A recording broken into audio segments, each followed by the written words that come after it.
Okay, so CFA level 2 for 2026. This is the first class. I am calling it the induction session. Welcome to CFA level 2 2026, the first class induction session. Please confirm whether my audio and video are fine. Mohit Agarwala, Bhavyadeep Singh. Please confirm whether the audio and the video are fine. CFA level 2 first class. It is a live class going on, and therefore I have to be clear that yes, the audio and the video are fine. Yes, Kunal, Mohit, everybody is confirming that yes sir, it's all fine. Chalo, good.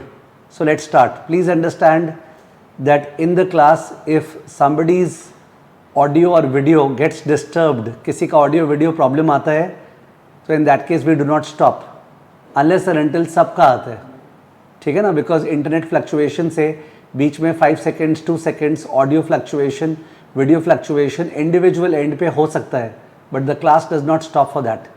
The class will be pre-recorded, which means ये class record हो रही है और बाद में अपने app पे update हो जाएगी. So if you miss the class, you can watch it whenever you want.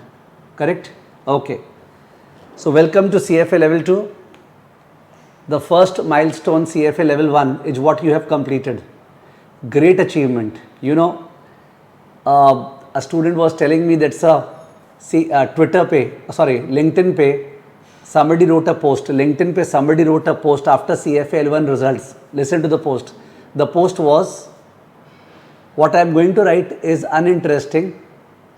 Why? Because I find so many students rejoicing about CFA level 1 passing. But what is CFA level 1? If you pass CFA level 1, what is there to rejoice? You have achieved nothing in life. Okay, you show your caliber in the real ground. This is what the person wrote on LinkedIn. After that, a person decently replied, I agree to it, but yet sometimes we should rejoice our success, celebrate our success. To this, one of my students wrote, not sometimes, for every achievement we should celebrate, and I firmly believe in it. Okay, if you have cleared CFA level 1, that is a major achievement for you. Okay, it may not be an achievement for that person in the relative sense. So please be very, very happy, confident, okay, and be as happy as you can. It's a great achievement. And it motivates you towards CFA level 2. Am I correct? Gunjan, Shubh, Rishabh, Mohit. Shouldn't we celebrate कि level 1 complete हो गया? Is it not an achievement at all? It is an achievement. But yes, miles to go before I leap and miles to go before I sleep. Okay? So we should celebrate. Now, coming to CFA level 2. CFA level 1 was about breadth. CFA level 2 is about depth. CFA level 1 में हर चीज touch किया गया, touch. CFA level 2 में चीज़ों के deep में गए हैं, ठीक है? ब्रेड्थ एंड डेप्थ ये मैटर करता है, एंड इट इज़ नेसेसरी कि फर्स्ट क्लास में ये बता दूँ. CFA level 1 में you are basically knowing vocabulary. If I were to disrespect CFA level 1, vocabulary इतना कुछ जानना है. कितने लोगों को DIP फाइनेंसिंग याद है? लेट मी सी. कितने लोगों को DIP फाइनेंसिंग याद है? DIP financing from level 1. How many people remember DIP financing? Let me see. 2 महीना तो हो गया ना पढ़ाई छोड़े हुए. So how many students remember DIP financing? अभी तक कोई जवाब नहीं आया. वैभव बोल रहा है remember DIP financing. Vaibhav is saying I remember. Others, do you remember DIP financing? तो L1 में कोने में जाके एक वर्ड दिया होता है DIP financing. Yes, chapter 11 bankruptcy. Debtor in possession financing, DIP financing. Sir क्या वो लेवल 2 में है? एकदम है. वो लेवल 2 में है, एकदम है. तो सर डीप में है क्या? हाँ डीप में है. लेवल 2 में है पर डीप में है. वहाँ पे टच था, यहाँ पे डीप में है, ठीक है ना? तो I am just trying to take you to the side area कि जब एक कंपनी चैप्टर 11 बैंकरप्सी या कुछ फाइल करता है तो इन दैट केस उस कंपनी का कंडीशन खराब है. उस समय प्राइवेट क्रेडिट फंड्स उसको क्रेडिट देते हैं and they are senior to all senior. वो जो DIP फाइनेंसिंग प्रोवाइड होता है, they are senior to all the senior debt. उनका सबसे पहला क्लेम है on the assets of the company, okay, DIP financing, a turn around story, ठीक है। Anyways, I am not going to teach DIP financing right now. तो CFA level 1 was about vocabulary, ठीक है। CFA level 2 is about depth, about fluency. It is not about vocabulary, it is about fluency if I speak along the same tone. CFA level 2 में you have 11 item sets in the first session, 11 item sets in the second session.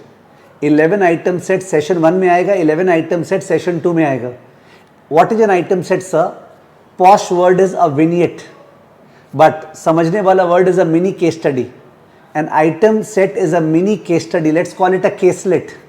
An item set is a mini case study, मतलब caselet, जहाँ पे कुछ write up दिया रहेगा, कुछ exhibits रहेगा, कुछ ग्राफ रह सकता है, कुछ वैल्यूज रहेगा, तो they will be a mini case study. कितना मिनी डिपेंड्स, कुछ कुछ बहुत छोटे होते हैं, कुछ थोड़े बड़े होते हैं. एंड उसके बेसिस पे देयर आर 4 क्वेश्चंस आस्क्ड. उसके बेसिस पे 4 questions asked, that is an item set. Okay, you can call it mini case study, you can call it a vignette, you can call it a caselet. Is that clear? If you remember, CFA level 1 में कई जगह अपने को item sets दिया हुआ था. याद आ रहा है आपको? डेरिवेटिव्स में आइटम सेट्स दिए हुए थे. Do you remember CFA level 1 में कई सारे चैप्टर के एंड में आइटम सेट्स वे गिवन. मोहित अग्रवाला, वैभव जैन, शुभ, आप लोग सबको आइटम सेट का आइडिया होगा. को रीडिंग में लेवल 1 में कई सारे चैप्टर में एंड ऑफ चैप्टर में आइटम सेट्स दिए हुए थे. Everybody saying yes. तो item set is a mini case study, a vignette, जिसके नीचे फिर 4 क्वेश्चंस रहेगा. The vignette will contain a lot of discussion, exhibits, numbers, graph और उसके बेसिस पे क्वेश्चंस, 4 क्वेश्चंस. तो अगर अगर अगर अगर एक छोटा सा कोई एरिया है कोने में, एक छोटा सा जो एरिया है कोने में, और वो लोग उस पे आइटम सेट दे दिए, they can dig it in excruciating details. They can dig it in excruciating details. I wonder, I am surprised how level 2 is taught around the globe. Listen to it, how it is taught. कोई भी side वाला area आता है ना level 2 में, side वाला, तो in that case the teacher says this is normally not tested, you know, just the fact that you know the assumptions and all will be enough. This is the language. This is not tested too much. The fact that you are aware of it is enough. Squeezer uses the language. I am not going to take other names. Everybody uses the language कि ज़्यादा जानने का जरूरत नहीं है, इसमें मोटा मोटी जानने से हो जाएगा. एंड यू रिमेंबर मेरा डायलॉग, जिस चीज में आप मोटा मोटी जाने हो ना, ध्यान रखना उसी का आइटम सेट आने वाला है. और अगर तुमको पता है वो आइटम सेट आने वाला है और 4 क्वेश्चंस आएंगे and you have the calibre of leaving it कि छोड़ना अच्छे से नहीं करते हैं, इन दैट केस राम भरोसे तो बहुत कुछ होता है. So in that case we know that any topic, short topic within the chapter, within the curriculum can come and it can be tested in excruciating details. इतना डीपली डिक कर सकता है, कोई लिमिट नहीं है. समझ गए? ऐसा नहीं बोल रहा हूँ सारे 11 आइटम सेट्स वैसे आएंगे, but there could be one which could be the spoiler and competition is going to be tough among you all. या one of the reasons why this batch will have tough competition is because I am going to open up my body, mind and soul to make you competent. So one of the biggest competitors are we ourselves among each other, because I am going to take up to that heights. Understood? Of course, globally they won't be able to tackle us.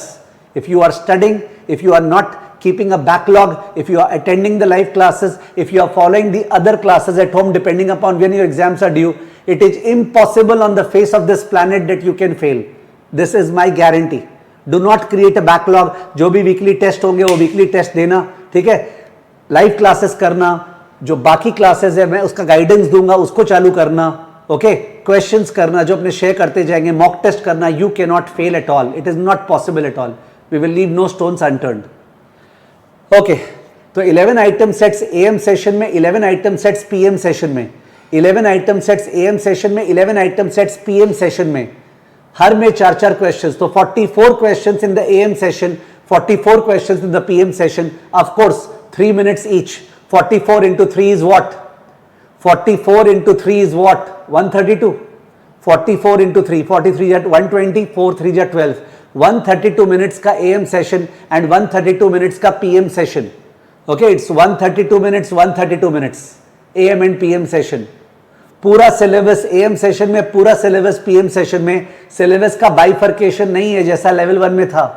Session 1 में अलग, session 2 में अलग था ना, यहाँ पे पूरा level 1 में, पूरा सेशन 1 में, पूरा सेशन 2 में, सिलेबस का बाइफर्केशन नहीं है, ठीक है, पूरा सेशन 1 में, पूरा सेशन 2 में, ठीक है। वही accuracy should be more than 80% if you want to be sure that you will pass, including ethics. Accuracy should be more than 80%। यहां पे लेवल 2 में एथिक्स में ज्यादा डिमांडेड है कि आपका एक्यूरेसी हो, बिकॉज लेवल 2 का ethics is a subset of level 1 का ethics. You heard it right, level 2 का ethics is a subset of level 1 का ethics. How come sir? There is no chapter 1 what is ethics, moral science वाला chapter नहीं है। There is no chapter 2, we only have applications of the code and standards, no gifts. तो understand, syllabus ethics का छोटा है, application of the code and standards, वही जो standard 1 to 7 करते थे उसी से क्वेश्चन आएगा, बट आइटम सेट के फॉर्म में आएगा। ओके, आइटम सेट के फॉर्म में आएगा। Am I clear up till now? Am I clear up till now? Varun, Khayanush, Shivangi, am I clear up till now? Would you like to write something? Because please थोड़ा लिख लो तो better रहेगा। Comparison of L1 and L2, comparison of L1 and L2, comparison of L1 and L2 in case you are writing. Point number 1, breadth versus depth. Point number 1, breadth versus depth. फटाफट please, time waste हो रहा है। breadth versus depth. Sir क्या ये आप pre return दे नहीं सकते हो? ऑफ कोर्स दे सकते हैं, मैं ये प्री रिटर्न दे सकता हूं, पर मेरे को पता है फिर कितना रिटेंशन होता है, तो 2 मिनट लगेगा, लिख ही ले। breadth versus depth. Point number 2, point number 2, vocabulary versus fluency, vocab versus fluency, ठीक है ना। वोकैब एनालॉजी है, वोकैबुलरी पता है, फ्लुएंटली बोलना आता है। Vocabulary versus fluency. Number 3, single MCQ versus item sets, single MCQ versus item sets, single MCQs versus item set. Number 4, item set dash mini case study, item set dash mini case study dash a write-up containing exhibits, graphs, numbers, a write-up containing exhibits, comma, graphs and numbers, and 4 questions asked on the same. And 4 questions, 4 multiple choice questions asked on the same, 4 MCQ questions asked on the same. Point number 5, AM, let's call it AM session, PM session for convenience. 11 item sets in the AM and PM session each. 11 item sets in the AM and PM session each. Therefore, 44 questions into 3 minutes, 132 minutes each session. 44 questions into 3 minutes, 132 minutes per session. Complete syllabus in each session. Complete syllabus in each session. Okay, 132 minutes per session, complete syllabus in each session.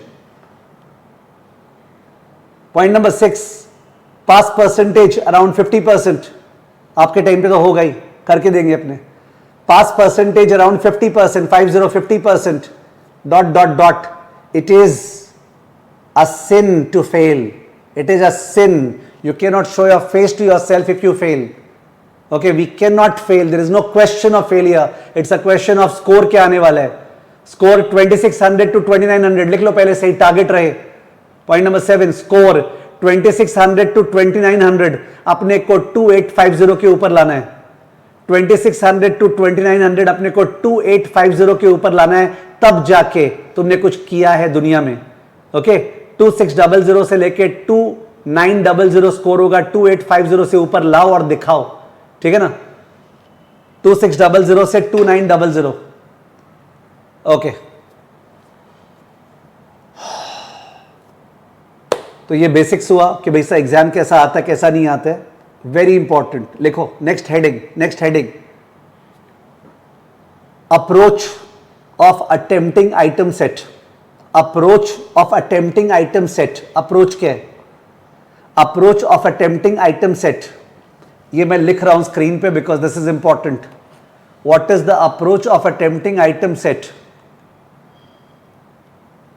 Just 1 second.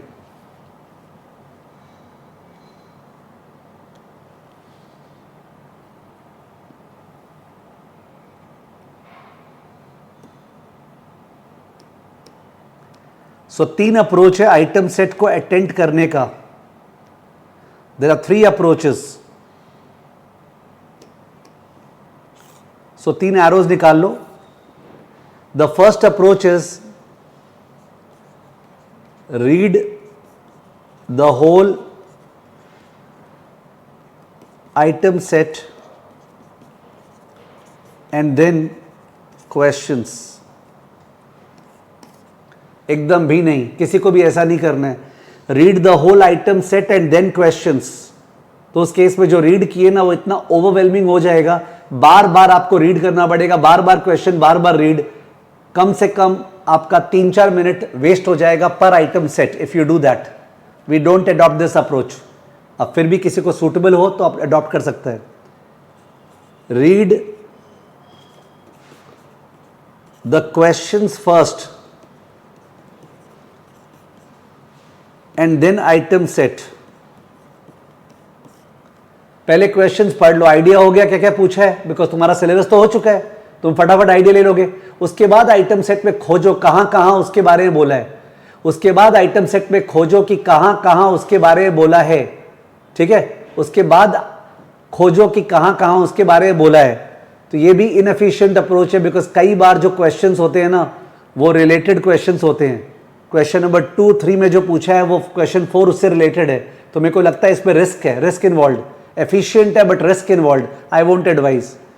Third approach is segment and strike approach. Nobody propagates this. This is what I have always used. Segment and strike approach. What is segment and strike approach? Let me explain. तो segment and strike approach अपने use करने वाले हैं item sets के लिए. What is segment and strike approach? तो segment and strike approach में you will have what? Listen. First para, ज्ञान.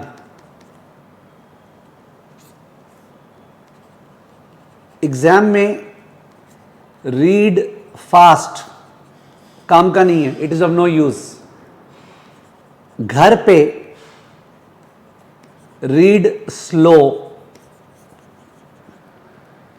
एग्जाम में रीड फास्ट. फर्स्ट पैरा ज्ञान है, ज्ञान कोई काम का नहीं है. एग्जाम में रीड फास्ट, 1 सेकेंड में खत्म करो उसको. घर पे रीड स्लो, बिकॉज वो जो ज्ञान है ना that is going to make you a fund manager in future. A senior analyst and fund manager अगर बनना है तो घर पे धीरे धीरे पढ़ना, because it will tell you ओ क्या हो रहा है. ओके, किस तरह से पैसा बनाया जा रहा है और किसको इंटरेस्ट नहीं है उसमें. तो घर पे भी अगर आप स्किप करोगे तो फिर कोई स्टूडेंट है वो केवल एग्जाम के लिए पढ़ रहा है, वो अलग चीज है. Second para onwards map to questions. जैसे जैसे अपने सेकेंड पैरा पढ़ेंगे अपने देखेंगे ओ यार इससे क्वेश्चन पूछा होगा, पता चल जाता है पक्का इससे क्वेश्चन पूछा होगा, कम डाउन. फिर पढ़े पक्का क्वेश्चन पूछा होगा, कम डाउन. फिर पढ़े पक्का क्वेश्चन पूछा होगा, कम डाउन. अपने क्लास में thousands of item set solve करने वाले हैं. Yes, 1000 item sets. और हर में अपने सेगमेंट एंड स्ट्राइक अप्रोच लगाएंगे घर पे वाला. यानी मेरे को ज्यादा टाइम लगने वाला है, बिकॉज मैं भागूंगा नहीं. I am not going to rush कि यार फर्स्ट पैरा काम का नहीं, चलो फटाफट करते हैं. ये स्पीड से रश करके आइटम सेट नहीं कराने वाले हैं. आज तक कोई भी आइटम सेट रिपीट नहीं हुआ है, ना रिपीट होगा. तो anybody mugging up the answers of को रीडिंग का आइटम सेट थिंकिंग दैट हाँ ये भी आता है, ये भी आता है, ये भी आता है, is heights of stupidity. Nothing will come in the exam which is there in the book. It will always be a new stuff. तो second para onwards map to questions. ठीक है, यानी सेकेंड पैरा से question में जाएंगे, question से third para, फिर question, फिर समझे सेकेंड पैरा से क्वेश्चन, क्वेश्चन से थर्ड पैरा, थर्ड पैरा से क्वेश्चन, क्वेश्चन से fourth para. You will find this happening. Sir आप बोल तो दिए ये चीज, सर आप बोल तो दिए ये चीज, पर पूरा 10/10 फीलिंग नहीं आया. सपोज कोई स्टूडेंट सोच रहा है कि सर मोटा मोटी समझ रहे हैं आप क्या बोल रहे हैं, पर पूरा फीलिंग नहीं आया पूरा. बिकॉज लेवल 1 में जब भी आइटम सेट था, आइटम सेट को कैसे अप्रोच करना है वो तो आप बताए नहीं थे. You had never explained. I admit I had never explained. तो ये सेगमेंट एंड स्ट्राइक अप्रोच सुनने में अच्छा लग रहा है, बट वैसे पकड़ में नहीं आ रहा है. तो वैसे पकड़ में नहीं आ रहा है तो don't worry, we are going to practice the same. Let's practice. चलो प्रैक्टिस करते हैं. तो प्रैक्टिस कर रहे हैं. कौन सा ऐसा टॉपिक है आउट ऑफ द 10 टॉपिक्स जो आपको आता है लेवल 2 का? बोलो, कौन सा ऐसा टॉपिक है लेवल 2 का जो आपको पूरा आता है? Yes, Rohit Datta, Sakshi Gupta, Dhruv Shayar. Which topic of level 2 you know right now 100%? Sakshi Gupta बोल रही है क्वांट्स आता है. Have you lost it Sakshi Gupta? Quants जो है लेवल 2 में बवाल है, बवाल. Are you not hearing me? पता नहीं आप क्या बोलना चाह रहे हैं. लेवल 2 का एक टॉपिक है जो आपको पूरा अभी आता है, अभी आता है. No ethics. करेक्ट, एथिक्स आपको पूरा आता है. यू नो एथिक्स पूरा. सर कुछ तो एक्स्ट्रा होगा. नहीं है कुछ एक्स्ट्रा, नहीं है, कुछ भी एक्स्ट्रा नहीं है, कुछ भी एक्स्ट्रा नहीं है. और बाकी का 9 टॉपिक्स आपको नहीं आता है. सर थोड़ा थोड़ा फीलिंग होगा, फीलिंग तो है ही, वो अलग बात है, पर आता नहीं है. एथिक्स आपको पूरा आता है, बता दे रहा हूं. ठीक है ना? तो in that case let's start with a question on ethics. एक आइटम सेट एथिक्स का पकड़ रहे हैं. यस, ये आइटम सेट अपने एथिक्स का पकड़ रहे हैं.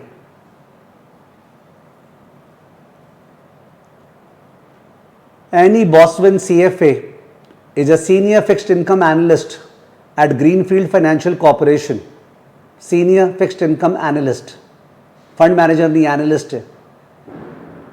सर काम आएगा क्या? काम नहीं आएगा. मैं तो स्लो पढ़ूंगा ना, बात हुआ था, घर पे स्लो करते हैं. Boswin develops financial models for predicting changes in bond prices. तो predicting changes in bond prices से क्या चीज का फीलिंग आ रहा है? एक्टिव मैनेजमेंट या passive management? Predicting changes in bond prices से क्या फीलिंग आ रहा है? एक्टिव मैनेजमेंट या passive management? Vansh, Prashant, Sakshi, predicting changes in bond price से क्या फीलिंग आ रहा है? एक्टिव मैनेजमेंट या पैसिव मैनेजमेंट? एक्टिव. ओके, एकदम एक्टिव मैनेजमेंट का फीलिंग आ रहा है. ये प्रेडिक्ट करने वाला है bond prices on the premise that bonds of firms targeted for LBOs. केवल शुभांगी ने गलती बोला पैसिव, तो I don't know how come. Shubhangi, prediction तो पैसिव में होता ही नहीं है. पैसिव मैनेजमेंट में वी डोंट मेक प्रेडिक्शंस. ठीक है, रोहित दत्ता चला है, मेरा L1 हो गया है, मैं कब एग्जाम दूं? तो क्या ये सेशन रोहित दत्ता आपके लिए हो रहा है कि आप कब एग्जाम दो? डांट खा के ही मानोगे. एथिक्स में घुस गए आपके, वो चल रहा है. तो इस तरह का mentality will be unprofessional even in the corporate world.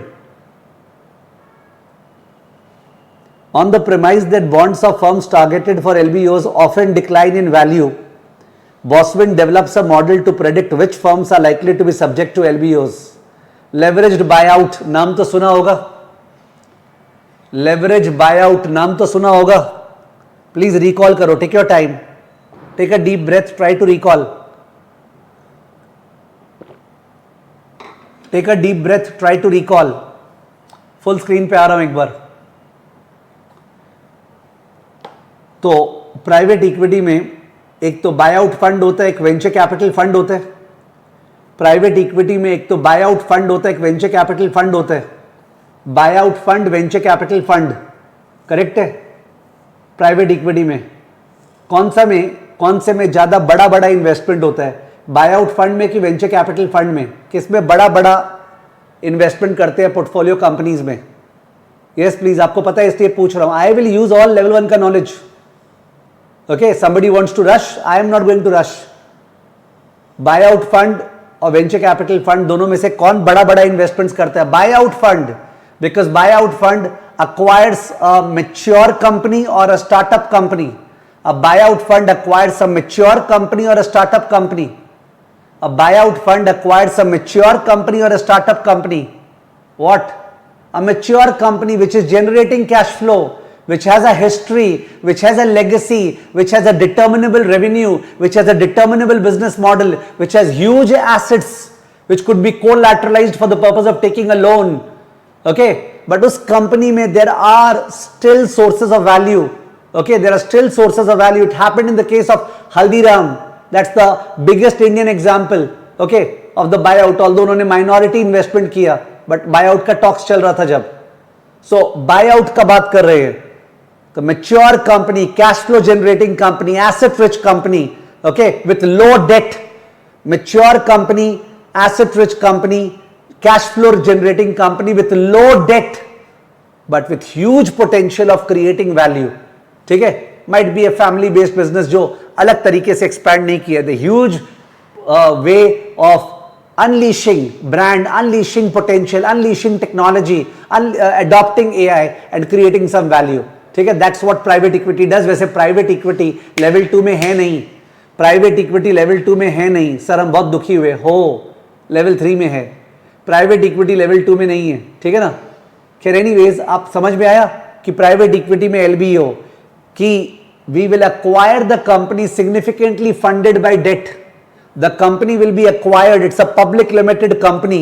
It will be acquired significantly funded by debt, and then the company will be converted into a private company. और उसके बाद जाके उस पर सारा स्ट्रैटेजी लगा के कैश फ्लो जनरेट करके लोन चुकाएंगे एंड रिवर्स LBO होगा 5-7 साल बाद. ठीक है, मैं वो टॉपिक नहीं पढ़ा रहा हूं तो इससे ज्यादा नहीं बोलूंगा, याद आ गया होगा. ठीक है, अब वापस से इस क्वेश्चन पे आते हैं. ये तो बॉन्ड का चल रहा था, अचानक से ये LBO कैसे आ गया? On the premise that bonds of firms targeted for LBOs often decline in value. Why? Bonds of firms targeted in LBO often decline in value. Boswin develops a model to predict which firms are likely to subject to LBO. Great brains, beautiful. बोल रहा है जिन companies में LBO होने वाला है उनका जो existing bond issue किया हुआ है उसका दाम गिरेगा. जिन कंपनीज में LBO होने वाला है, जिन कंपनी को LBO अक्वायर होने वाला है, जिन कंपनीज को LBO का एक्विजिशन होने वाला है ना, दोज कंपनीज का बॉन्ड्स का प्राइसेस विल फॉल. तो स्ट्रैटेजी क्या है? चल पता लगा लेते हैं किसमें LBO होने वाला है और उसका बॉन्ड को शॉर्ट कर देते हैं. Did you understand the strategy? Did you understand the strategy? जिस कंपनी में LBO होने वाला है उस कंपनी का जो बॉन्ड है ना उसका दाम गिरने वाला है, चल उसका बॉन्ड को शॉर्ट कर देते हैं या उसका CDS बाई कर लेते हैं. चल उसका बॉन्ड को शॉर्ट कर देते हैं, उसका CDS बाई कर लेते हैं. बॉन्ड को शॉर्ट CDS बाई. समझ में आया क्या? नाम तो सुना होगा CDS, नाम तो सुना होगा. जिन्होंने अच्छे से पढ़ा है उन्होंने जरूर सुना होगा, जिन्होंने अच्छे से नहीं पढ़ा है वो लोग भी L1 पास हो गए होंगे पर उनका नाम नहीं सुना होगा. CDS. What was the full form of CDS? Level 1 derivative first chapter. Level 1 derivative first chapter. What was the full form of CDS? Level 1 derivative first chapter. What was the full form of CDS? Credit default swap. Credit default swap. ठीक है ना. वो अपने by करते हैं जब अपने को लगता है एक बॉन्ड का क्रेडिट क्वालिटी खराब होने वाला है, वो डूबेगा. ठीक है, जैसे हिंडनबर्ग ने अदानी पे बाई किया था, बॉन्ड्स को शॉर्ट किया था और CDS बाई किया था हिंडनबर्ग ने चेप के. ठीक है, अदानी पे CDS बाई किया था. ओके, तो बोल रहा है कि जिस कंपनी में LBO होने वाला है ना, जिस कंपनी को अक्वायर करने वाले LBO के थ्रू, उस कंपनी का अपने को बॉन्ड शॉर्ट करना चाहिए. कारण कि उसका बॉन्ड प्राइस गिरेगा. किसी ने जवाब नहीं दिया उसका बॉन्ड प्राइस क्यों गिरेगा. अगर हल्दीराम ने बाजार में बॉन्ड्स इशू करके रखा है, ठीक है, तो इन दैट केस वो बॉन्ड प्राइस गिर जाएगा जैसे ही हल्दीराम का लेवरेज्ड बाय आउट डील होगा. And I don't think Haldiram cares about the bond holders. Yes please, क्यों गिरेगा बॉन्ड प्राइस? क्यों गिरेगा? क्यों क्रेडिट क्वालिटी खराब होगा? किसी का जवाब नहीं आ रहा है. It's unfortunate. यस, शुभ ने बोला सर बिकॉज LBO के बाद तो डेट और आने वाला है. LBO के बाद तो डेट भर के होने वाला है. अभी तो जरा सा डेट है उस कंपनी में, बट LBO के बाद तो डेट ही डेट. ओके, LBO में तो डेट भर देंगे. तो जब डेट भर देंगे तो वही जो एसेट्स है जो केवल उस डेट होल्डर का था, वो एसेट सब सारे के सारे डेट होल्डर्स का हो जाएगा. जस्ट अंडरस्टैंड, जो चैप्टर 1 था फिक्स्ड इनकम में, चैप्टर 1 ओके क्या था? नेगेटिव क्या नाम था उसका? वो जो एडिशनल डेट ले नहीं सकते हैं क्लॉज नेगेटिव कवेनेंट में, नेगेटिव प्लेज ऑफ कोलैटरल. याद है? Negative pledge of collateral, incurrence test, maintenance test, fixed income, chapter 1. Sir आप बहुत ज्यादा L1 का रिलेट कर रहे हैं, हाँ करेंगे, एकदम करेंगे, ठीक है, तो 100% करेंगे। नेगेटिव प्लेज ऑफ कोलैटरल याद होगा नेगेटिव कवेनेंट्स में, तो अकॉर्डिंगली यही तो हो रहा है यहां पे, धज्जियां उड़ाई जा रही है सब चीज की, ठीक है, और पूरा डेट भर भर के लिया जा रहा है इस कंपनी में, तो जो एग्जिस्टिंग डेट होल्डर है उसका क्रेडिट क्वालिटी कहां बचेगा, it's very prone to credit risk. Okay, तो आपको फर्स्ट पैरा पूरा समझ में आ गया। ये चीज आप एग्जाम हॉल में कोई हालत में नहीं करोगे, एग्जाम हॉल में इस तरह से फर्स्ट पैरा को कोई हालत में रीड नहीं करना है, एकदम फटाफट। ओके, बॉसविन, नॉर्मली ये लोग आपको पता होगा बाद में टाइटल बोलने वाले, वेरी इंपॉर्टेंट, भूल गया बोलना। लेवल 2 में welcome to the world of remembering names, because it's a big item set, they will keep on remembering name. दो नाम है देखो, एनी बॉसविन, हमेशा टाइटल पे ध्यान देना, बॉसविन, एनी पे नहीं, हमेशा टाइटल पे ध्यान देना, बॉसविन। ओके, और ये क्या बोलते हैं, एथिक्स का क्वेश्चन है, CFA, she is a covered person और he is a covered person, whatever. Boswin पे ध्यान देना, सरनेम, ओके, सरनेम पे ध्यान देना प्लीज, बिकॉज बाद में बॉसविन बॉसविन बोलने वाला है। देखिए एक बार बाद में बॉसविन बोला है क्या, चेक करना, हाँ है ना। सेकंड पैरा में क्या बोला है, बॉसविन, दिखा आपको, सेकंड पैरा में क्या बोला है, बॉसविन, सेकंड पैरा में बॉसविन, और कहीं बॉसविन बोला है क्या, और कहीं बॉसविन बोला है क्या, यस, बॉसविन वापस से बोला है, बॉसविन फिर से बोला है, दिख रहा है यहां पे जो स्क्रीन पे, आफ्टर द कॉन्वर्सेशन विथ एक्टाडो बॉसविन क्विकली रन्स, समझ गए। तो इन दैट केस बॉसविन बॉसविन बोलते जाएगा और तुम एनी एनी पे ध्यान देगा, Annie Hathaway is not there over here, ठीक है, you have to focus on the surname. तो first para I think is totally clear, but exam में इस तरह फर्स्ट पैरा रीड नहीं करना है, घर पे जरूर रीड करना है। सर इसको रीड करने से क्या फायदा हुआ, चलो तुमसे पूछता हूं, बताओ प्लीज, चलो किस पे दम है, तुरंत बताओ। CFA लेवल 1 में हेज फंड स्ट्रैटेजीज का क्लासिफिकेशन, CFA लेवल 1 में हेज फंड का स्ट्रैटेजीज क्लासिफिकेशन याद आया, हेज फंड का strategies classification, take your time, आराम से। इक्विटी ओरिएंटेड, हेडिंग बोल रहा हूं, हेडिंग, इक्विटी ओरिएंटेड, फिर रिलेटिव वैल्यू फिक्स्ड इनकम वाला, फिर इवेंट ड्रिवन, फिर ऑपर्चुनिस्टिक, फिर और कुछ था क्या, इक्विटी ओरिएंटेड, मैं हेडिंग बोल रहा हूं, उसके अलावा और बोल रहे मैक्रो, ठीक है ना। अपॉर्चुनिस्टिक के अंदर तो मैक्रो था यार, अपॉर्चुनिस्टिक के अंदर ग्लोबल मैक्रो था, अपॉर्चुनिस्टिक के अंदर ग्लोबल मैक्रो और मैनेज्ड फ्यूचर्स था। Equity, fixed income, event driven और अपॉर्चुनिस्टिक था, उसके अंदर ग्लोबल मैक्रो और मैनेज्ड फ्यूचर्स था, मेरे को जितना याद है। Equity, fixed income, event driven, सही है, सिलेबस में है क्या, ये 100% सिलेबस में है, कल से स्टार्ट होने वाला है। हेज फंड तुम्हारा तंग बने, क्या बोलते ना, जो बॉडी में जो एक एक नर्व्स है ना वो खुश हो जाएगा हेज फंड पढ़ के लेवल 2 का। जितने भी बॉडी में नर्व्स है ना, दे विल बी ऐसे कुंडलिनी जागरण। ओके, तो this is a part of level 2 starting from tomorrow. तो इट डजंट मैटर अगर मैं ज्यादा बोलूं तो भी फायदा हो रहा है। Equity oriented, relative value, event driven, opportunistic, opportunistic के अंदर ग्लोबल मैक्रो और मैनेज्ड फ्यूचर्स था। इवेंट ड्रिवन के अंदर क्या क्या था, take your time. Event driven के अंदर क्या क्या था, और यहां पे तो मैं शर्माऊंगा ही नहीं, I know it is a part of the syllabus. Event driven के अंदर क्या क्या था, यस संजय सर, आपको इसी कारण से टाइम लगता है पढ़ाने में, घुसा देता है, इंटरनलाइज करा देगा। इवेंट ड्रिवन में एलबीओ नाम का स्ट्रैटेजी तो नहीं था, उसमें था merger arbitrage, distressed debt, specialist और activist shorting. Merger arbitrage, distressed debt, activist shorting and क्या बोला, स्पेशलिस्ट या स्पेशल सिचुएशन, स्पेशल सिचुएशन, याद आया।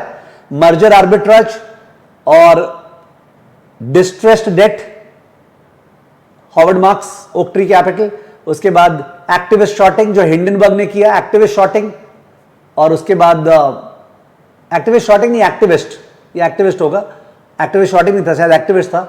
और लास्ट वाला चौथा था स्पेशल सिचुएशंस, ठीक है, स्पेशल सिचुएशंस। याद आ गया, चारों याद हो गया, चारों याद आया क्या भाई? बोलने के बाद तो याद आएगा ही ना। Event driven strategies are based on company के अंदर का event, it's not based on macro event.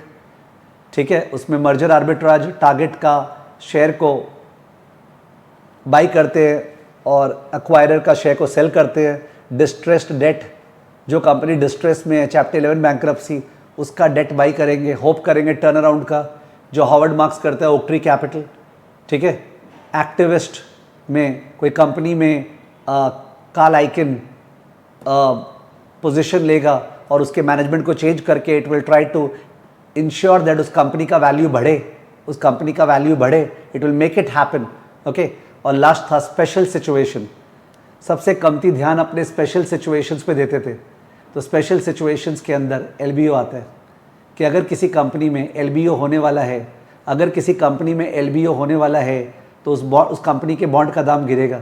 Accordingly अपने उस बॉन्ड को शॉर्ट सेल करेंगे, शॉर्ट सेल करके और कोई दूसरे बॉन्ड को बाई करेंगे। ठीक है ना सर, लेवल 1 में तो आपने ऐसे नहीं बताया था, एकदम नहीं बताया था, बिकॉज मैं स्पेशल सिचुएशंस के अंदर नहीं गया था लेवल 1 में।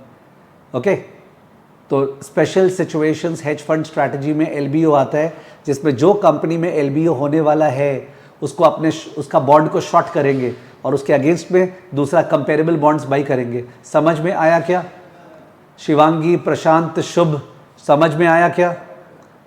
समझ में आया क्या? First class is the best class. First class tone बैठ गया, मैं जोश दे पाऊँ, तुमको नींद नहीं आना चाहिए कि यार क्या लेवल 2 है। ठीक है, सारा करियर का तुम्हारा सारा aspirations, everything your mom and dad want you to become is based upon these classes of level 2। Okay, if you can really bring that passion in you, the fire in you. Okay, समझ में आ गया, very good. तो in that case ये LBO strategy है। Let's come back to it. जब hedge fund करेंगे तो खोलेंगे उसको। Boswin works closely with another analyst Robert एकटार्डो। किस पे ध्यान दे? रॉबर्ट पे कि एकटार्डो? किस पे ध्यान दे, रॉबर्ट या एकटार्डो?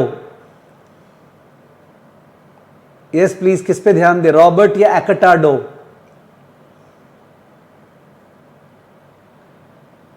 तो बॉस्वेन अपने एक क्लोज एनालिस्ट के बारे में बोला हुआ है, एकटार्डो पे ध्यान दे। तो एकटार्डो जो है that should be focused by you, because उसका नाम बार बार बोलेगा, एकटार्डो। और नाम एकटार्डो इज सो डिफिकल्ट ना, somebody say no sir it's S Ritardo, पता नहीं इसको तो पता नहीं क्या बोलना चाहिए, तो let's call him S, easy पड़ेगा अपने लिए। बॉस और एस, ये हो गया बॉस, ये हो गया एस, रीडिंग करने में इजी होगा। मैं नाम बिगाड़ बिगाड़ के रीड करता हूं पढ़ाते समय, जो माइंड करता है वो बाइंड करे। तो Boswin works closely with Ace CFA, Ace another analyst है। ACE frequently uses Boswell's model to identify potential LBO targets for further research. ठीक है, ACE frequently uses Boswell's model to identify potential LBO targets for further research. Boswell ने एक model बनाया है, Boswell ने एक model बनाया है। क्या चीज का मॉडल? सुनना please, listen carefully. Y is equal to B0 plus B1x1 plus B2x2 plus B3x3. Y is equal to B0 plus B1x1 plus B2x2 plus B3x3. किस चैप्टर का बात कर रहे हैं? Y is equal to B0 plus B1x1 plus B2x2 plus B3x3. किस chapter का बात हो रहा है? Y is equal to B0 plus B1x1 plus B2x2 plus B3x3. Very good. It is a case of multiple regression, not simple. Simple level 1 में था जहां पे y is equal to B0 plus B1x, बस यहां पे y is equal to B0 plus B1x1 plus B2x2 plus B3x3. ठीक है, it is Quant's multiple regression. Sir ये लोग 3-3 इंडिपेंडेंट वेरिएबल्स देंगे क्या? ये लोग 10-10 इंडिपेंडेंट वेरिएबल्स देंगे क्वेश्चन में। मैं तो शर्मा के बोला नहीं। ओके, ये लोग 10-10 इंडिपेंडेंट वेरिएबल्स क्वेश्चन में दे सकते हैं सर, पर उसको तो कैसे करेंगे हम लोग? कौन सा तेरे को करना है? तुमको तो एक स्टैटिस्टिकल आउटपुट दिया रहेगा, उसको इंटरप्रेट करके क्वेश्चन सॉल्व करना है। डोंट वरी, अब जब करेंगे तो खोलेंगे उसको। तो y is equal to B0 plus B1x1 plus B2x2 plus B3x3. सुनो example, y is the probability of LBO. y is the probability of LBO. probability of LBO, LBO होगा या नहीं होगा उसका probability is y. x1 is perhaps cash flow of the company. x2 is the assets of the company. x3 is the floating stock in the company.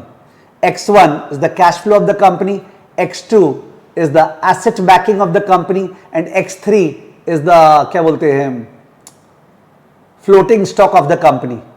ठीक है, ऐसे ही मैं मन से बोल रहा हूं बिकॉज आपने क्या बोला, एलबीओ का टिपिकल टारगेट कौन सा कंपनी होता है, जिसका कैश फ्लोज हाई है, जो कैश जनरेट हो रहा है तभी तो जाके डेट रीपे होगा बाद में. जिसका एसेट्स हाई है, एसेट्स को दिखा के ही तो डेट लेंगे. और जिसका फ्लोटिंग स्टॉक, जिसका जो फ्लोटिंग स्टॉक है वो लो है, मतलब मैनेजमेंट ये सब के पास ऑलरेडी काफी शेयर्स है जिससे पब्लिक से थोड़ा कमती बाई करना है, और बहुत सारा फैक्टर्स हो सकता था. ठीक है, तो ये बॉसविन ने बहुत बुद्धि लगा के 10-15 फैक्टर्स लेके एक मॉडल बनाया है जो वाई बताता है. वाई मतलब probability of bankruptcy. Probability of bankruptcy, जैसे आप जब लेवल 2 का फॉर्म भर रहे हो, ठीक है, जो लोग रुक के भरेंगे तो वो लोग एक या दो टॉपिक के बाद इन्फर करेंगे कि क्या प्रोबेबिलिटी है कि मैं लेवल 2 निकाल लूंगा. ठीक है, and only if the probability is more than 95% या 90% they will then fill up the form. otherwise they will think that कोई बात नहीं यार 3 महीने बाद देते हैं ना. तो आपके लिए 90% थ्रेशोल्ड है. बॉसविन कोई थ्रेशोल्ड रखा होगा. ओके, बॉसविन कोई थ्रेशोल्ड रखा होगा, समझ गए. तो there is a model which predicts the probability of bankruptcy, probability of LBO, probability of LBO. So ACE frequently uses Boswin's model to identify potential LBO targets for further research. यानी model किसका है, ACE का कि बॉसविन का? Model किसका है, ACE का कि बॉसविन का? Deepika Rawat, Indira S, Raman Kumar Gupta, whose model is it? Is it ACE का या बॉसविन का? whose model? बॉसविन का. ध्यान रखना, बॉसविन का मॉडल है जो ACE यूज करता है बिकॉज सेम फर्म में है, कोई इशू नहीं है. Using the model and his extensive research skills, ACE makes timely investment recommendations and develops a strong track record. Using the model and his extensive research skills, ACE makes timely investment recommendations and develops a strong track record.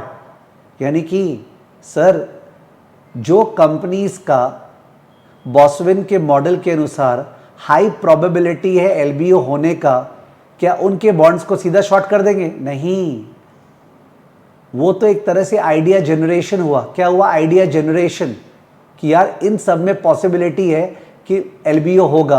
अब उसका deep research करता है, extensive research, और research के basis पे जब उसको लगता है कि हाँ यार इस पे तो एलबीओ होने का चांस हाई है, तब जाके बॉन्ड को शॉर्ट करता है. समझ में आया क्या? बॉसविन का मॉडल यूज किया, उस पर x1 x2 x3 पुट किया, y आया. अगर y काफ़ी हाई आया, काफ़ी हाई का मतलब क्या, आई डोंट नो, वो तो ये लोग डिटरमाइन किए होंगे ना, 75% से हायर या 70% से हायर, आई डोंट नो. तो अगर उससे हाई आया तो जाके उसका डीप रिसर्च करता है. इसको बोलते हैं स्निफिंग. क्या बोलते हैं इसको? स्निफिंग. स्निफिंग मतलब सूंघना, जैसे कुत्ता सूंघता है ना कि कोई स्कोप है क्या कोई चीज में, स्निफ, इसको बोलते हैं स्निफिंग. तो बॉसविन का जो मॉडल है that's a sniffing model. Sniffing model. अभी लेवल 1 में 3 पीएसएम का सेशन हुआ था. लेवल 1 में 3 पीएसएम सपोर्ट सेशन हुआ था. किसने किसने किया था? लेवल 1 में 3 पीएसएम सपोर्ट सेशन हुआ था. किसने किसने किया था? लेवल 1 में मैंने बोला 3 पीएसएम सपोर्ट सेशन हुआ था. किसने किसने किया था? Level 1 में there were 3 PSM support sessions which have been uploaded on YouTube also. Who all did the sessions? Shivangi ने किया था, कुणाल ने किया था, भव्यदीप ने किया था. But if you don't do those sessions, so in that case what can I say? There is no way. You got to do those 3 sessions, beautiful sessions. और फिर level 2 में 2 sessions हुआ है, जिनमें से लास्ट सेशन में हमने sniffing model दिखाया था. लास्ट सेशन में स्निफिंग मॉडल कि हम लोग कोई भी कंपनी को इक्विटी रिसर्च के लिए दिखाया था.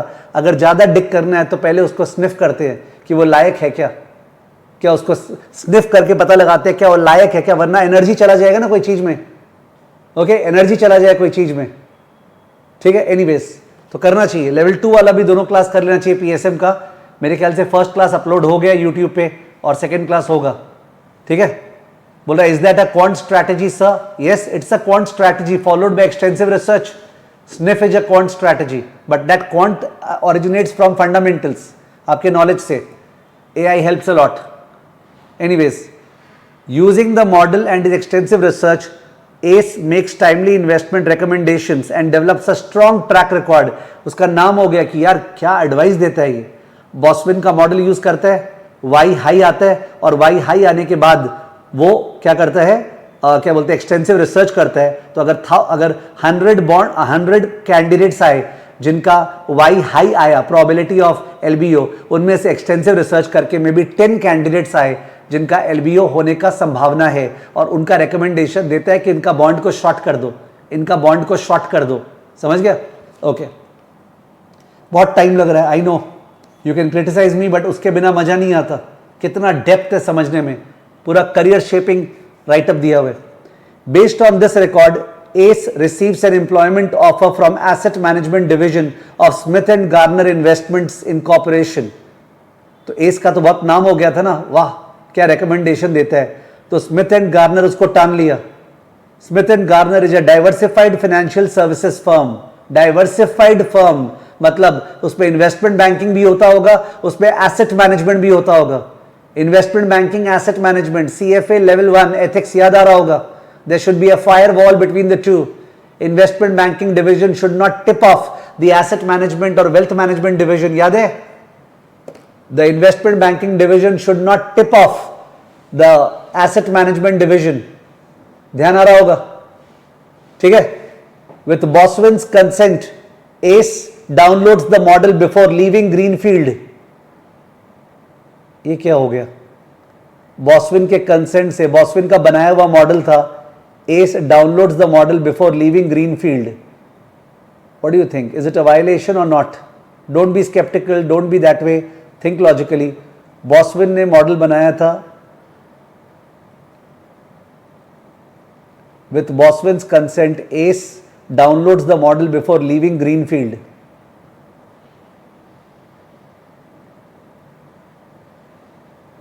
So everybody is saying that yes sir, it is a violation. यहां पे पक्का क्वेश्चन पूछा होगा, समझ में आ रहा है ना? समझ में आया? यहां पे क्वेश्चन पूछा होगा, समझ में आया? यहां पे क्वेश्चन पूछा होगा, आपको समझ में आया क्या? यहां पे क्वेश्चन पूछा होगा, because if you got the hint कि अब तो एथिक्स पे आए.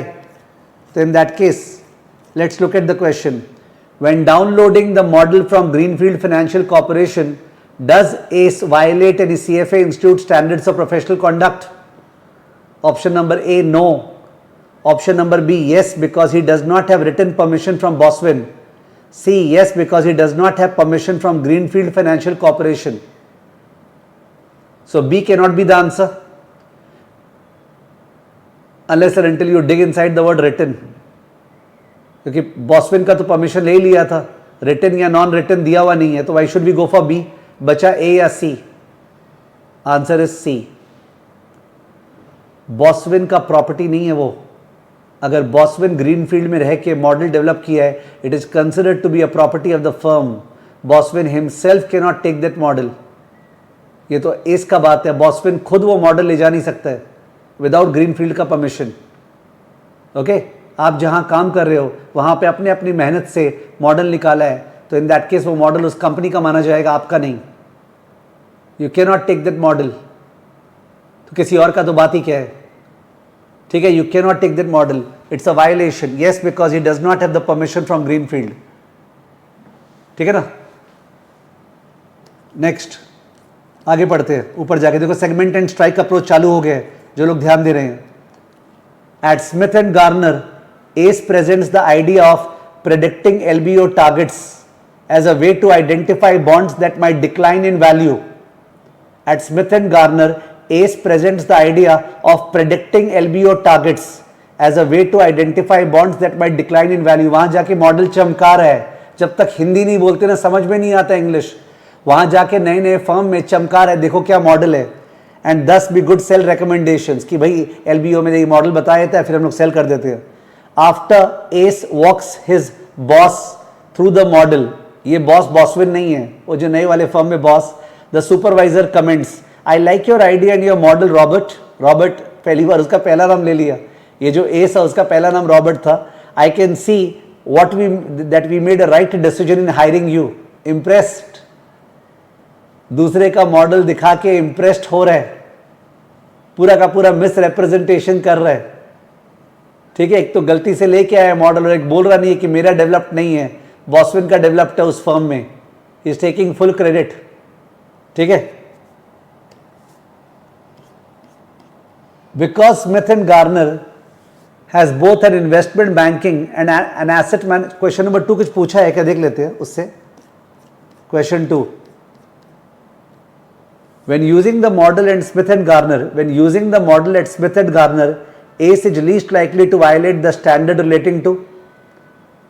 ACE Smith and Garner में अगर मॉडल यूज करता है तो वो 2 वायलेशन कर रहा है, एक तो वायलेशन नहीं कर रहा है. कौन सा नहीं कर रहा है? Least likely to violate the standard relating to. When using the model at Smith and Garner, ACE is least likely to violate the standard relating to. एकदम सही. Option number C, material non-public information. He has violated misrepresentation. He has violated loyalty to the employer. Which employer? The previous employer. He has violated the misrepresentation. He has violated the loyalty to employer, but he has not violated material non public information. Material non public information का कोई तरह से violation नहीं है. वो पूछा था least likely, और ऐसा नहीं है लीस्ट लाइकली आप पहली बार सुन रहे हो. तो देखो पता चल रहा है. Segment and strike approach, segment and strike approach आपको समझ में आ रहा है. क्वेश्चन नंबर 3, सॉरी आगे. Because Smith and Garner has both an IB division and an asset management division, जो अपनी बात कर रहे थे, ACE's supervisor reminds him that he should not attempt to contact or engage in conversation with anyone from the investment banking division. ठीक है, सही policy है. The supervisor also directs him to eat in the east end of the company cafeteria. एटा की बोल रहा है east and में, पूरब की तरफ खाना. The west end is reserved for the IB folks. बोला वेस्ट एंड में इन्वेस्टमेंट बैंकिंग वाले खाते हैं. And you may laugh at this, but we actually put a wall between the 2 ends. वो लोग दीवार चिनवा रखे हैं, ईस्ट एंड और वेस्ट एंड के बीच में एक दीवार चिनवा रखे हैं. If anyone were to accuse us of not having a firewall, we could actually point to it. Can you beat it? बोल रहे अगर कोई एलिगेशन हो गया ना कि हम लोग का IB division asset management division को क्या बोलते हैं टिप ऑफ करता है, तो उस केस में हम लोग ये दीवार दिखा देंगे, देखो दीवार है. माने वो फायर वॉल को लिटरली वॉल ले ली है. जो फायर वॉल था उसको ये लिटरली वॉल ले लिया है. वेरी पुअर क्या बोलते हैं practices. Robert supervisor also tells him there should be absolutely no conversation about divisional business. That's true. While in the hall and elevator, बाप रे बाप, that serves as a common access to the cafeteria for both the division. सोचो, so there is a hall and elevator, lift common है और उसी से दोनों side में जाते हैं. तो बोल रहा है हॉल और एलिवेटर में कोई बातचीत नहीं होनी चाहिए. No conversation of divisional business. We are strict about this. Anyways, कुछ क्वेश्चन इससे पूछा है क्या? Let's see. क्वेश्चन नंबर 3 पूछा है क्या? When making the recommendation regarding country industries, नहीं पूछा है, नहीं पूछा है. कंट्री इंडस्ट्रीज का तो बात ही नहीं हुआ. तो पूछता कैसे सुपरवाइजर कवर्ड पर्सन है कि नहीं है, दिया हुआ नहीं है. अगर सुपरवाइजर कवर्ड पर्सन है तो he has not done a good job.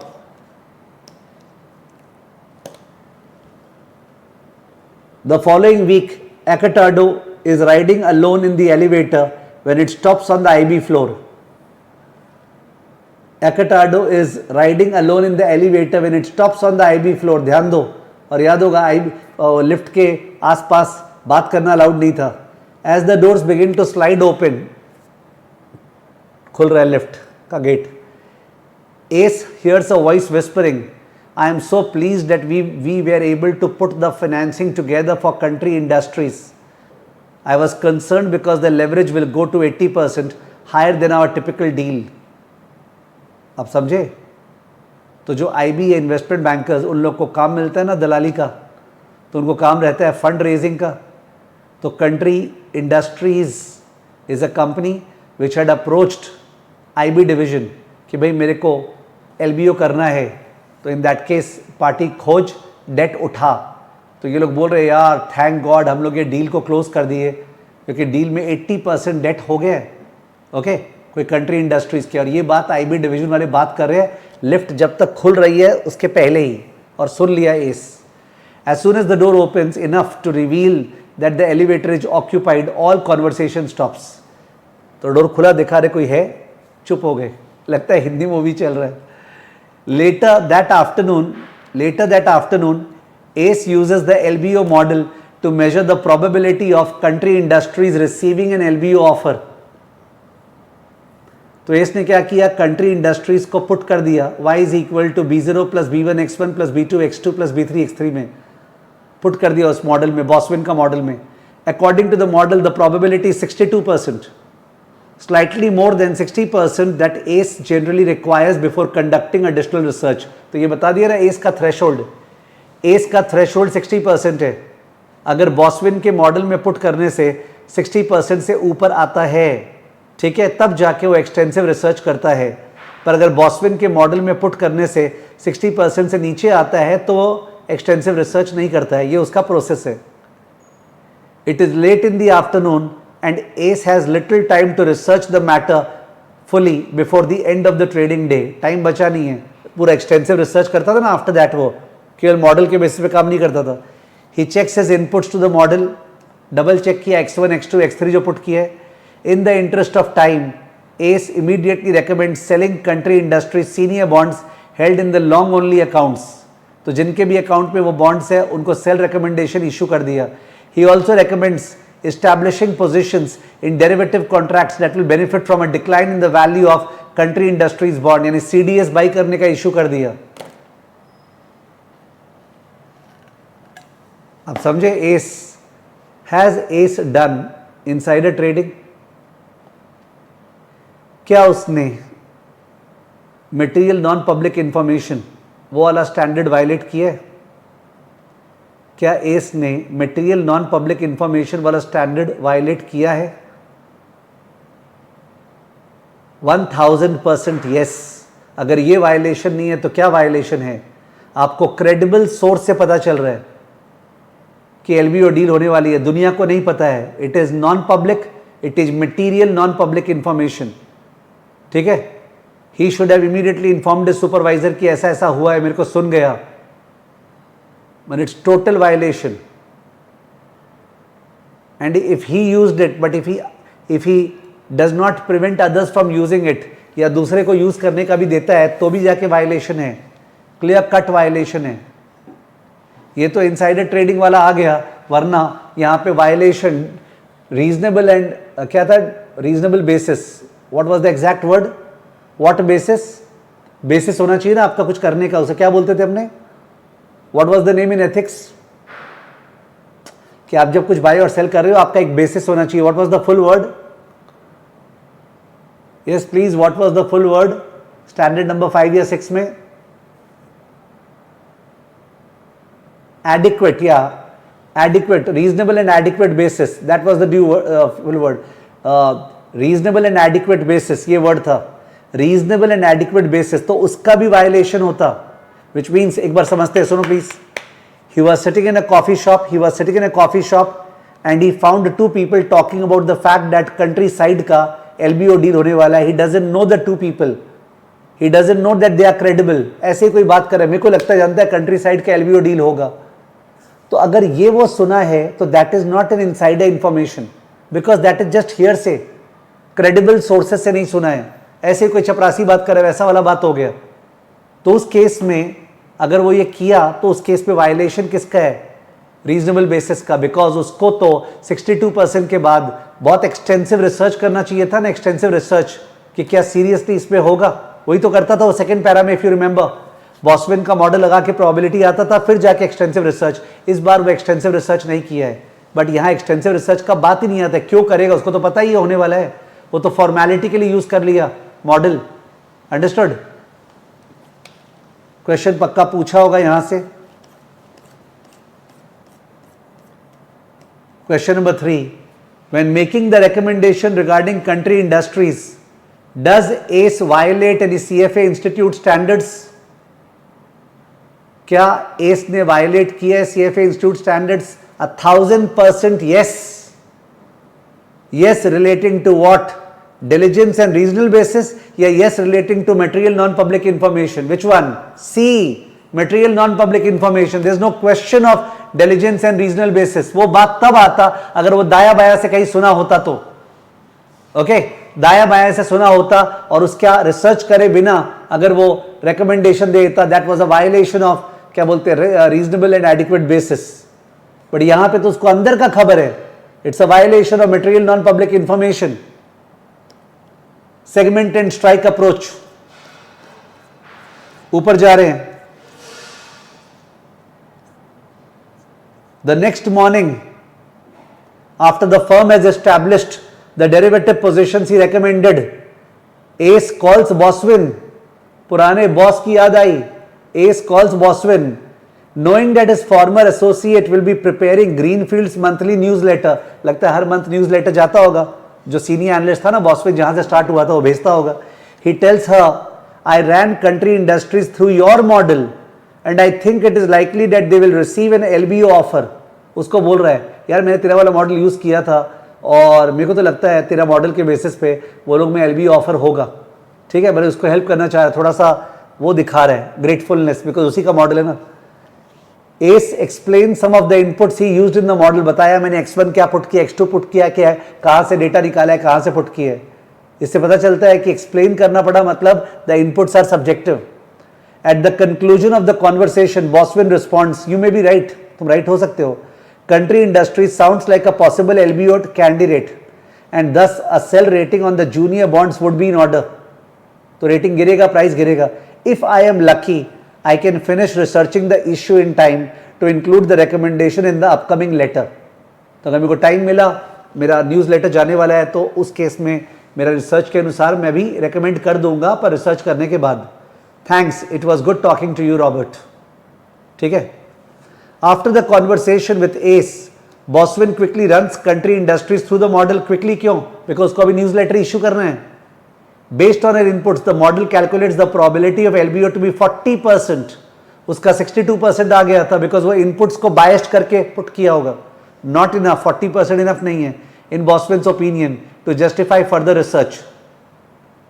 She wonders if there is a discrepancy between her inputs and Ace. सोचा ऐसा क्यों हुआ यार, उसका 62 आया. Pressed for time, पर समय था नहीं. Boswin resumes her work on the upcoming newsletter rather than investigating the matter. बोले छोड़ना यार, अभी टाइम नहीं है, न्यूज़लेटर इशू करते. He did not act upon it. He did not act upon it. Boswin did not act upon it. Tell me something. अगर Boswin act कर लेता, अगर Boswin इस सिचुएशन में act कर लेता और short कर देता, तो he was violation of what? Reasonable and diligent basis या material non-public information या no violation. अगर वो शॉर्ट कर देता ओके कंट्री साइड का बॉन्ड, तो he was in violation of adequate and regional basis और violation of material non public information और नॉट अ वायलेशन. अगर वो कर लेता तो वो तो किया ही नहीं है शॉर्ट. अगर कर लेता तो उसका वायलेशन रीजनेबल बेसिस का होता या उसका violation material non public information का होता या वायलेशन होता ही नहीं. आंसर है रीजनेबल बेसिस का वायलेशन होता, बिकॉज वो तो रिसर्च कर ही नहीं पाया ना, वो तो रिसर्च कर ही नहीं पाया. साक्षी बोल रही है मटेरियल नॉन पब्लिक का. Very less brain applied by you Sakshi. Boswin को थोड़ी पता चला कि एस ने सुना है अपने आईबी डिपार्टमेंट से. एस ने बॉस्विन को ये नहीं बोला मेरा आईबी डिपार्टमेंट मेरे को बोला है. अगर वो बोला होता ये बात, then he knows that it is insider information. How will he know that it is insider information? How will he know that it is insider information? तुमको कोई बता देगा इस कंपनी का ये बाई कर ले वगैरह यार, तो वो अपने ओपिनियन बता रहा होगा. हाउ डू यू नो उसके पास इनसाइडर इंफॉर्मेशन है? तो अगर बॉस्विन यहां पे शॉर्ट कर देता, वो तो शॉर्ट नहीं किया, शॉर्ट कर देता, तो उसका वायलेशन होता है एडिक्वेट बेसिस का. किसका? रीजनेबल एंड एडिक्वेट बेसिस का, बिकॉज वो रीजनेबल बेसिस नहीं किया है. Okay, he did not get time, तो उसका तो कोई वायलेशन नहीं है. सिंस अगले को टाइम नहीं मिला इसलिए वो रेकमेंड भी नहीं किया शॉर्ट करना. Isn't it a beautiful question? Question 4. In his phone conversation with Boswin ऐसे ट्रेडो least likely violates the CFA Institute standard relating to, S का पूछ रहा है, एस का ठीक से पढ़ना, एस का वायलेशन पूछ रहा है। एस ने 2 वायलेशन किया, एक वायलेशन नहीं किया जब उसने बॉसविन को बताया। जब उसने बॉसविन को बताया ना तो एस ने 2 वायलेशन किया, एक वायलेशन नहीं किया। कौन सा एक वायलेशन नहीं किया? ओके 2 वायलेशन किया है इसने, उसको फोन पे बता के बॉसविन को, पर एक वायलेशन नहीं किया है। कौन सा नहीं किया है वायलेशन? ऑब्वियसली आंसर है ए, सूटेबिलिटी। सूटेबिलिटी का तो बात ही नहीं है यहां पे। सूटेबिलिटी तो RRTTLLU होता है। Suitability is RRTTLLU। Where is that suitability? B का वायलेशन है। एस ने तो वायलेट किया integrity of capital markets. You are making others also to trade on material non public information. You are making others, तुम्हारे पास material non public information तुम दूसरे से शेयर कर रहे हो। क्या कर रहे हो साक्षी गुप्ता? ओके तुम्हारे पास मटेरियल नॉन पब्लिक इंफॉर्मेशन है, तुम जा जाके लोगों को पता है, जानते पता है मैंने ऐसा सुना था, मैंने आप दूसरों से बता रहे हो कि ये वाला स्टॉक होगा। Clear cut. Preservation of confidentiality, आपके कंपनी का है ये इंफॉर्मेशन, आपके कंपनी का इंफॉर्मेशन है ये, आप दूसरे को बता रहे हो। B is a violation, C is a violation, A is not a violation. A is not a violation. साक्षी बोल रही है, I thought of boss. Why did you think? मैंने रीड करते समय बोला ऐसे ट्रेड हो, मैंने रीड करते समय बोला देखो एस के बारे में पूछा, एस के बारे में। Your mind has to run sharp. Next, I think next question boss का पूछा होगा, बॉसविन का। Question 5. When analyzing the probability of an LBO of country industries, does Boswin violate any CFA Institute standards? Boswin ने क्या किया? Since S ने बोला है, उसने अपने मॉडल में रन किया, देखा 40% प्रोबेबिलिटी आया, इनफ नहीं है, पर उसके पास समय नहीं था, तो बोला नहीं यार हम रेकमेंड नहीं करेंगे। उसने तो कुछ भी वायलेशन नहीं किया, उसने एग्जैक्टली 100% वही किया जो एक एनालिस्ट को करना चाहिए। ठीक है, तो आंसर इज नो वायलेशन।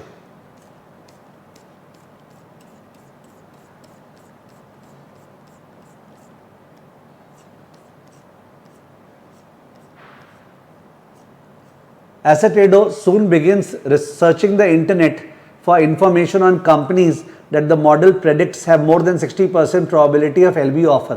आप अपना नॉर्मल काम में लग गया, एस सर्च कर रहा है इंटरनेट पे इंफॉर्मेशन उन कंपनीज के बारे में जिनमें 60% से ऊपर प्रोबेबिलिटी होगा। ही स्काउट्स ब्लॉग्स, लोगों का ब्लॉग रीड कर रहे हैं, कंपनी वेबसाइट्स पे जा रहे हैं, looking for science of potential offer, कि जहाँ पता चले यार इस कंपनी का LBO होगा।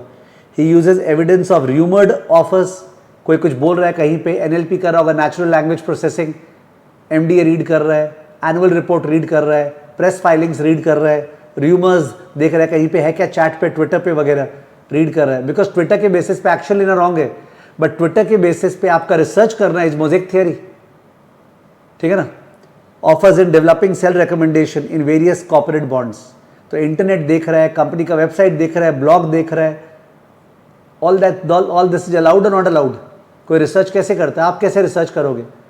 चैट GPT पे जाओगे, जेमिनाई पे जाओगे, गूगल पे जाओगे, कंपनी की वेबसाइट पे जाओगे, प्रेस फाइलिंग पे जाओगे, पब्लिक इंफॉर्मेशन पे जाओगे, कुछ परचेस्ड आपका मॉडल आपकी कंपनी द्वारा, ठीक है, कोई प्रोप्राइटरी मॉडल, तो उस पर जाओगे, तो आप तो ये सब तो यूज करोगे ही ना।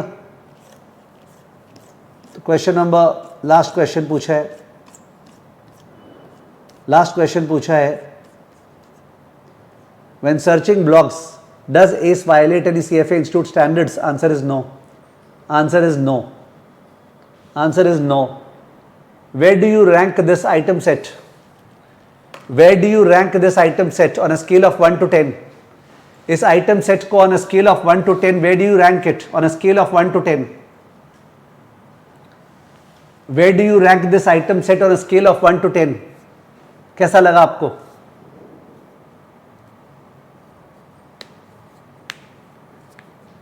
I think this is almost 9 out of 10 or 10 out of 10. It's a beautiful item set. I don't know how come Dhruv is saying 5. Yes, everything was from level 1. वो तो मैंने बोल ही दिया. It was a beautiful item set. If one digs inside it, thinks about it, so many openings come out. So many openings come out कि employer से permission लेना पड़ता है, जो company है कंपनी में जो मॉडल बनाया था उसका परमिशन से नहीं होगा, ठीक है ना। जब material non public information violated है तो रीजनल बेसिस से मतलब नहीं है। There was beautiful question this was. Do you think level 1 के टाइम पे ये क्वेश्चन करना चाहिए था आपको, करने से फायदा होता? डू यू थिंक L1 के टाइम पे क्वेश्चन करने से आपको फायदा होता? डू यू थिंक L1 के टाइम पे ये क्वेश्चन करने से आपको फायदा होता?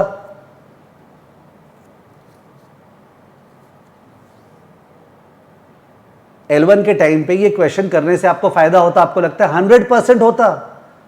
पर यही चीज जब L1 वाले को बोलेंगे ना ये कर लेना ये वाला, तो कोई सोचेगा नहीं यार क्यों करेंगे L2 का। अरे यार किसी कारण से बोल रहे हैं ना, कोई रीजन से। वैसे ही मैं बोल रहा हूं PSM सेशन लेवल 2 का कर लेना चाहिए, दोनों PSM session, because you know it, आप कर सकते हो, समझ गए, फायदा होगा।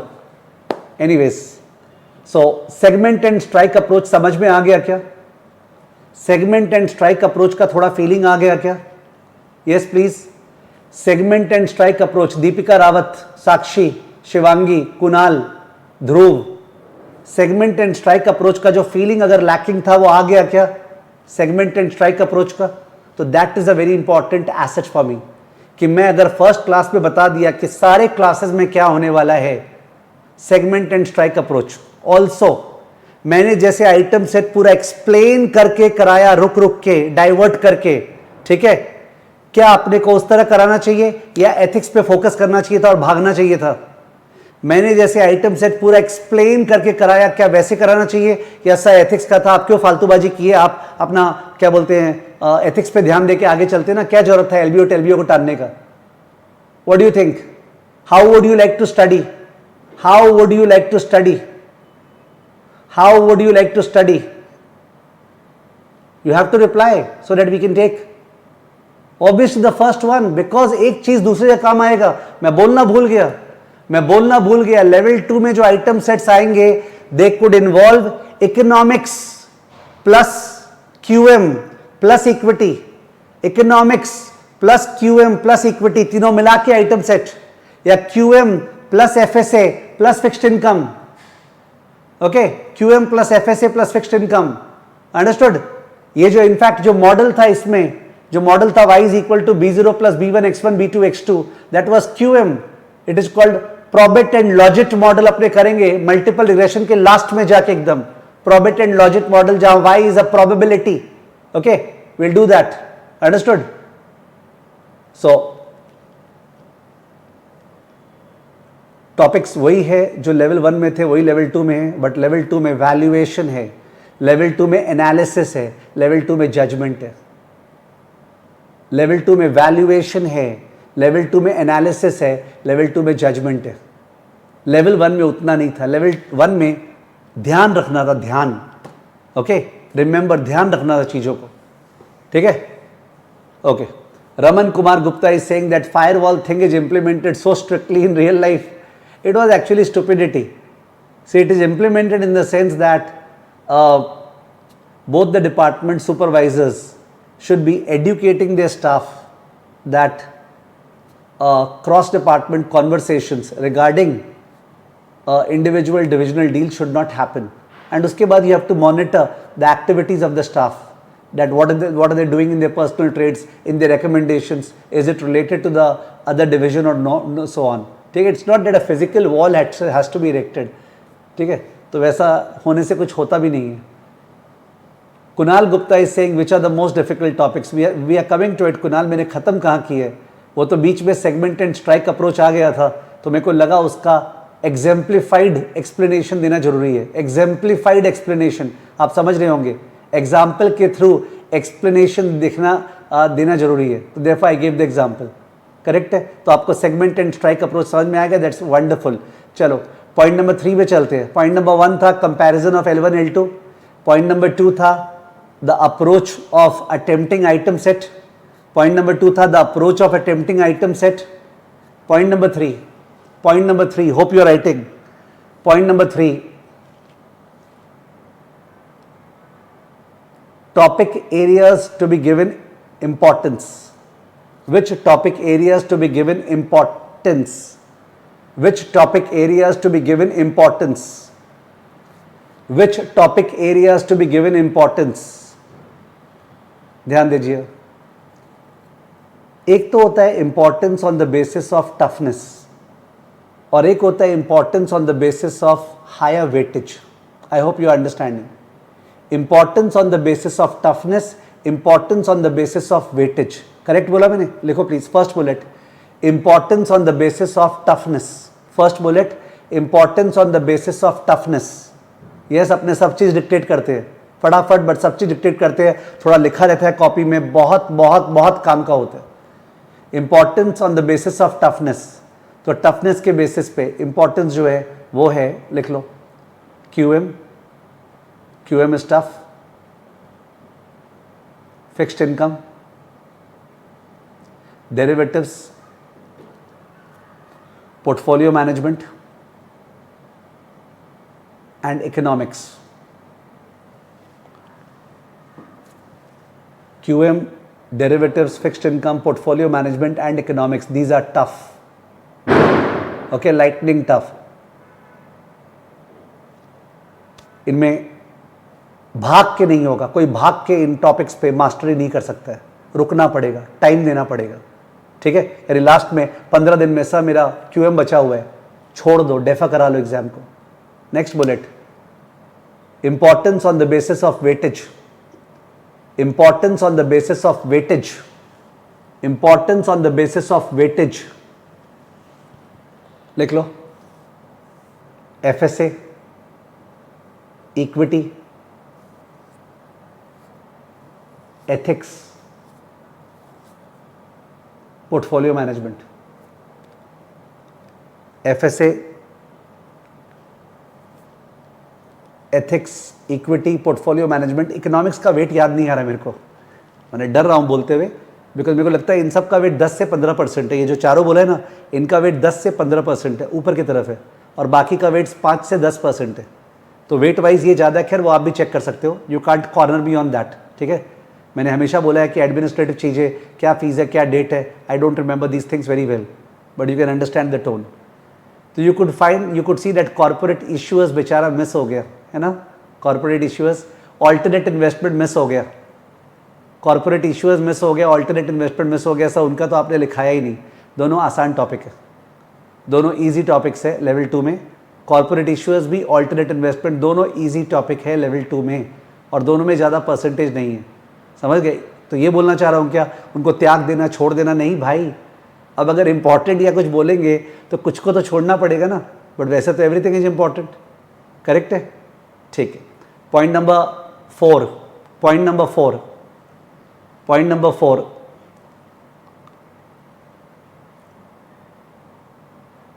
Plan of the classes. Point number 4, plan of the classes. Classes का प्लान कैसे होने वाला है? Point number 4, plan of the classes, plan of the classes. ठीक है, फर्स्ट बुलेट, क्या डेट है आज? 15 October. 15 October to 1 December, 15 October to 1 December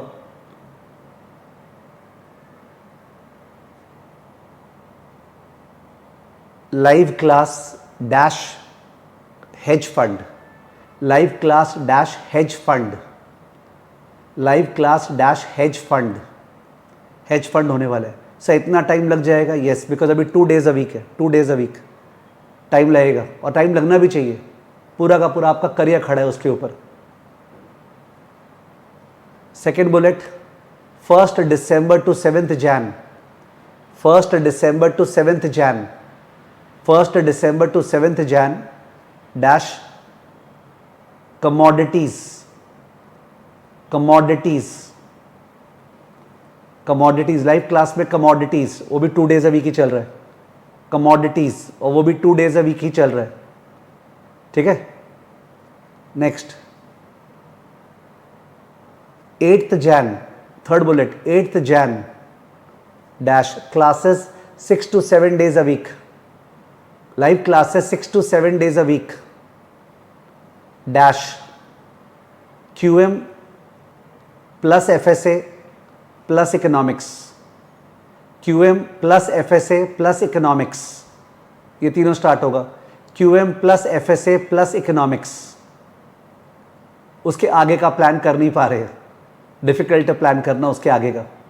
okay, इससे आपको पता चलता है कि आपको depending upon when you are appearing for the exam क्या टॉपिक स्टार्ट करने चाहिए।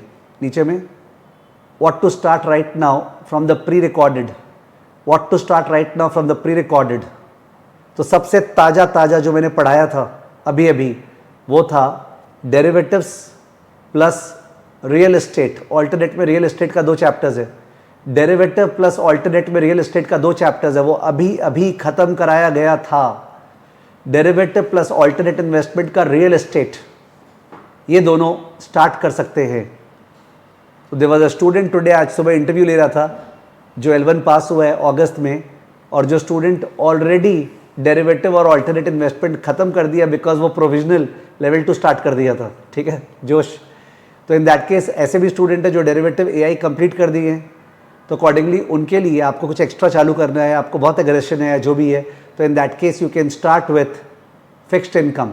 You can start with fixed income, आप फिक्स्ड इनकम स्टार्ट कर सकते हो।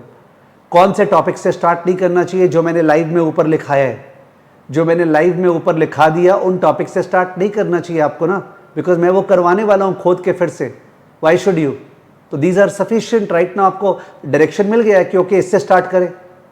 ठीक है, तो this is how you should approach the same.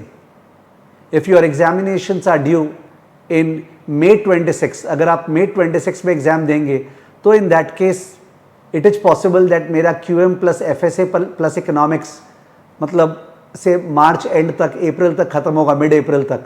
तो you can not raise fingers on me कितना लेट से क्यों कंप्लीट हुआ है, बिकॉज ये पूरा का पूरा बैच जो मैं स्टार्ट कर रहा हूँ मेरे टारगेट में नवंबर 2026 है, मेरे टारगेट में नवंबर 2026 है, पर जी जान लगा दूंगा कि अगस्त तक भी काफ़ी सारे टॉपिक्स हो जाए। ठीक है, without compromising on the quality of the delivery. ठीक है, सो आज तो केवल इंडक्शन सेशन था। From tomorrow onwards we will have hedge fund starting. Remember, एक ड्राइव होगा, ड्राइव इस बैच का, उस ड्राइव में हर क्लास का नोट शेयर होगा, ड्राइव में हर क्लास का नोट्स। उसके अलावा हो सकता है कभी कभी कोई टॉपिक बहुत थ्योरेटिकल है और उसमें मैंने जो लिखाया पटाखा फूट रहा है कि चालू करो लेवल 2। ठीक है, क्या बोलते हैं, जो मैंने लिखाया वो उतना ज़्यादा इलैबोरेट नहीं है, मतलब और लिखाने से बहुत गड़बड़ हो जाएगा उसमें, तो हो सकता है मैं सप्लीमेंट करूंगा with some pre written notes. तो प्री रिटन लेक्चर नोट्स भी होने वाला है which is not logical to dictate in the class. उसके अलावा a lot of spreadsheet and Excel sheet will be used in the class. A lot of spreadsheet and Excel sheet will be used in the class. भर के तो spreadsheet Excel sheet जो है वो वहां पे आएगी।